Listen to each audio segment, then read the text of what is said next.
Here to speak to this man, not your security. You have failed me. Thank you. Okay. I've been a Labour voter my entire life. You have failed to be the opposition. You have failed to ask whether lockdown was functioning. Just behind. Can we just Do you understand? Shall we go in? Thousands of people have died because you have failed to do your job and ask the real questions. Well, I am telling you now, and I hope this goes out, you have failed this country. That man is not allowed in my pub. Get out of my pub. Go on. Get out of my pub. Thank you.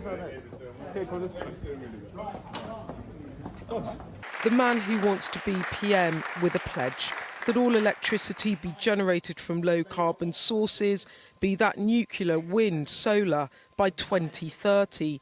Done through a state-funded company to invest in clean power, headquartered in Scotland and with subsidies for thousands of green jobs, paid for by £100 billion or more of borrowing. Paid for by £100 billion or more of borrowing. You have already U-turned on your £28 billion a year investment into green transition. Your Shadow Chancellor said it shows you can be trusted with the public finances.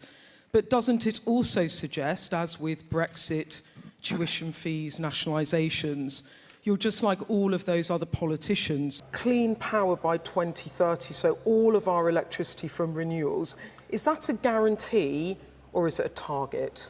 It's the ambition and it's doable. So but it's not a guarantee because you might fall short because it is so ambitious. What I've done is I've sat down with the sector and said, this is what I want to achieve. Is it possible for us to achieve it? So it's not just a target that hasn't been thought through. And said, this is what I want to achieve. And said, this is what I want to achieve. And said, this is what I want to achieve. And said, this is what I want to achieve.